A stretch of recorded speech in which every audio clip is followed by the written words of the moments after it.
दोस्तों, होर्मुज में फंसा अमेरिका एक एक करके अपने फैसलों पर यू टर्न लेने लगा है। ईरान की धमकी के बाद ट्रंप को अपना फैसला बदलते हुए रूस के आगे झुकना पड़ा, क्योंकि ईरान ने कह दिया है कि जंग अभी खत्म नहीं हुई है। साथ ही होर्मुज में अमेरिका की नाकाबंदी रहेगी तो होर्मुज नहीं खुलेगा, और इसी वजह से अगले दिन खबर आती है कि अमेरिका ने रूस के तेल पर से सैंक्शन वेवर को बढ़ा दिया है, जबकि महज 2 दिन पहले ही अमेरिका ने ही कहा था कि किसी भी कीमत पर इसे और आगे नहीं बढ़ाया जाएगा और रूस और ईरान के तेल को हम और ज्यादा सैंक्शन से नहीं हटाएंगे। अमेरिकी राष्ट्रपति डोनाल्ड ट्रंप के प्रशासन ने इसको लेकर बाकायदा बयान जारी किया। खबरें क्या है, सबसे पहले उन पर बात कर लेते हैं। रियूटर्स के हवाले से लिखा हुआ है, US renews Russian oil waiver after pressure from countries dealing with Iran war price shocks. यानी कि उन देशों की तरफ से अमेरिका को बार बार प्रेशर झेलना पड़ रहा था जिनके देश में तेल की किल्लत है और प्राइस बहुत ज्यादा बढ़ चुके हैं। तो इस वजह से वो सभी देश अमेरिका पर प्रेशर बनाते हैं कि रूस के तेल पर से सैंक्शन और आगे बढ़ाए, सैंक्शन को हटाया जाए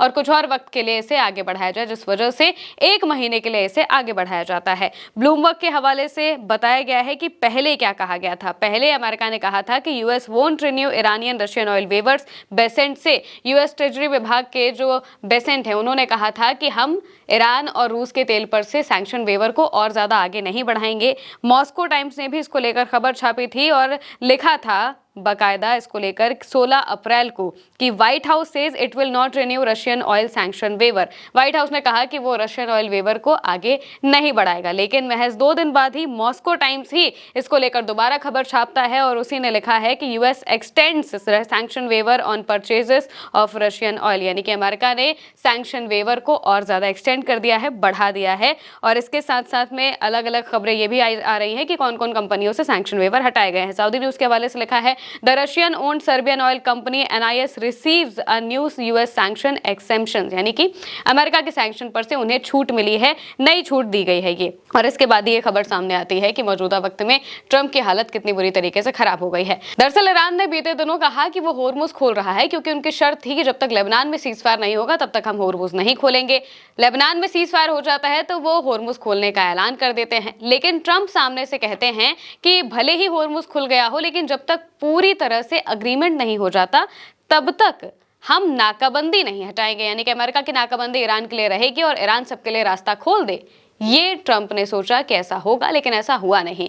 तुरंत रात में जो एमबी गालिबाफ हैं, पार्लियामेंट के स्पीकर, उनकी तरफ से पोस्ट आता है। अपने पोस्ट में वो साफ साफ मेंशन करते हैं कि जब तक अमेरिका की नाकाबंदी रहेगी तब तक ईरान इस स्ट्रेट ऑफ होर्मुज को नहीं खोलेगा। जहां पर भी लोगों को लग रहा था कि अब राहत की सांस वो ले पाएंगे, लेकिन ऐसा हुआ नहीं, क्योंकि इसके बाद भी जो शिप्स हैं वो अटके ही हुए हैं होर्मुज में, उनकी आवाजाही में बहुत ज्यादा अंतर नहीं हुआ है। और यहाँ तक कि ईरान ने बाकायदा एक मैप भी जारी किया है कि अगर किसी को जाना होगा तो वो हमारी मर्जी से जाएगा, हमें टोल देकर जाएगा, हमारे मैप के तरीके से जाएगा, अपनी मर्जी से कोई भी यहाँ पर आगे नहीं बढ़ सकता है। इस वजह से ही अमेरिका के प्रशासन को 1 महीने की पाबंदियों में छूट जारी करनी पड़ी। रिपोर्ट में आगे इसको लेकर बातें कही गई हैं मॉस्को टाइम्स के हवाले से कि इससे समुद्र में मौजूद रूसी तेल और पेट्रोलियम उत्पादों की बिक्री की परमिशन मिल जाएगी। ये कदम बढ़ती ऊर्जा कीमतों को कम करने के लिए पहले उठाए गए कदम को ही आगे बढ़ाता है। ट्रेजरी विभाग द्वारा जारी किया गया ये licence treasury secretary Scott Bessent के उस बयान के 2 दिन बाद आया है, जिसमें उन्होंने कहा था कि वॉशिंगटन इस छूट को आगे नहीं बढ़ाएगा। इस नए कदम के तहत शुक्रवार तक किसी भी जहाज पर लादे गए तेल और पेट्रोलियम उत्पादों की खरीद की अनुमति दी गई है, जो कि 16 मई तक जारी रहेगी। ये पाबंदियों में दी गई उस पिछली छूट को ही आगे बढ़ाता है, जिसकी समय सीमा 11 अप्रैल को खत्म हो गई थी। लेकिन बुधवार को बेसेंट ने पत्रकारों से कहा था कि अमेरिका रूसी तेल या फिर ईरानी तेल के लिए इस तरह का विस्तार नहीं करेगा। इन दोनों उपायों का मकसद ईरान के खिलाफ अमेरिका इजरायल युद्ध से पैदा हुए वैश्विक आपूर्ति संकट को कम करना था। तेहरान ने इसके जवाब में होर्मुज स्ट्रेट को पूरी तरीके से बंद कर दिया था और इस वजह से जो जलमार्ग है वो काफी प्रभावित हुआ, वहां से जहाज नहीं निकल पाए। तब से तेल की कीमतें तेजी से बढ़ी हुई हैं, जिससे देशों पर और खासकर उन देशों पर दबाव बढ़ा हुआ है जो कि इस रास्ते से जाने वाले तेल का इस्तेमाल करते हैं।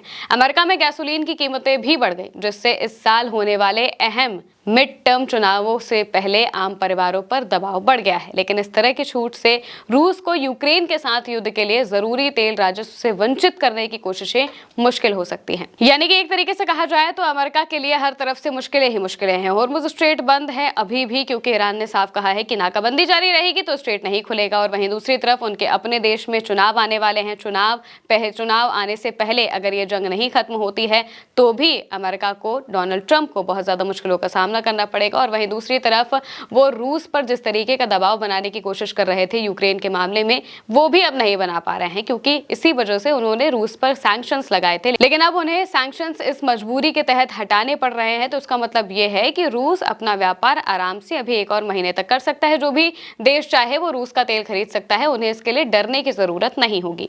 और इसी वजह से जो बाकी कंट्रीज हैं वो दबाव बना रही थी अमेरिका पर। वहीं दूसरी तरफ ईरान की तरफ से एक और बयान सामने आ गया है, जिसमें यह कहा गया है कि ईरान ने साफ बताया है कि जंग अभी खत्म नहीं हुई है। अगर कहीं से भी ये हमें धोखा देने की कोशिश करेंगे, डिप्लोमेसी में धोखा देने की कोशिश करेंगे, तो हम वापस से हमला करने के लिए तैयार है। और ये बात कही है ईरान के डिफेंस स्पोक्समैन ने। लिखा हुआ है अल जजीरा ब्रेकिंग के हवाले से कि Iranian defence spokesman said the war has not ended yet and if the enemy resorts to deception in diplomacy we will respond to it. यानी कि अगर दुश्मन ने डिप्लोमेसी के तहत भी धोखा देने की कोशिश की तो हम इसका जवाबी कार्रवाई बहुत बड़े लेवल पर करेंगे। इसके बाद लिखा है part of our gastro strategic capabilities from Bab el Mandeb to the other region has not been used yet. ये भी बताया है कि अभी हमने बाबल मंडेब का तो इस्तेमाल ही नहीं किया है। अगर ये इसी तरीके से नाकाबंदी करते रहे या फिर सीज फायर खत्म होने के पहले या फिर उसके बाद भी अगर अमेरिका कोई भी हरकत करता है तो बाबल मंडेब स्ट्रेट उनके पास अभी भी मौजूद है, जिसे वो बंद कर सकते हैं। इसके साथ में आगे लिखा है opening the straight of Hormuz for the passage of non military ships is conditional on a cease fire in Lebanon. यानी कि इस कंडीशन पर हॉर्मुज स्ट्रेट को खोलने की बात कही गई थी कि लेबनान में सीज फायर होगा। सीज फायर हो चुका है, तो नॉन मिलिट्री व्हीकल्स के लिए ही, नॉन मिलिट्री शिप्स के लिए ही इसे खोला गया है। यहाँ से अभी भी किसी तरीके का मिलिट्री शिप पास नहीं हो सकता है, सिर्फ और सिर्फ कार्गोस पास होंगे और ऐसे शिपिंग वाले जहाज पास होंगे जिनमें तेल लदा हो या फिर बाकी का सामान लदा हो, सिर्फ वही यहां से जा सकते हैं। और स्थिति अभी भी वैसी ही तनावपूर्ण बनी हुई है, जिस वजह से तेल के दाम आगे फिर बढ़ सकते हैं और इसी वजह से रूस के तेल पर से सैंक्शन अमेरिका को हटाने पड़े हैं। ईरान और रूस का इसमें फायदा ही फायदा हो रहा है और वहीं दूसरी तरफ अमेरिका को बड़े लेवल पर घाटे झेलने पड़ रहे हैं। फिलहाल के लिए मेरे यानी महिमा के साथ इस खबर में इतना ही। आप देखते रहिए उल्टा चश्मा यूसी।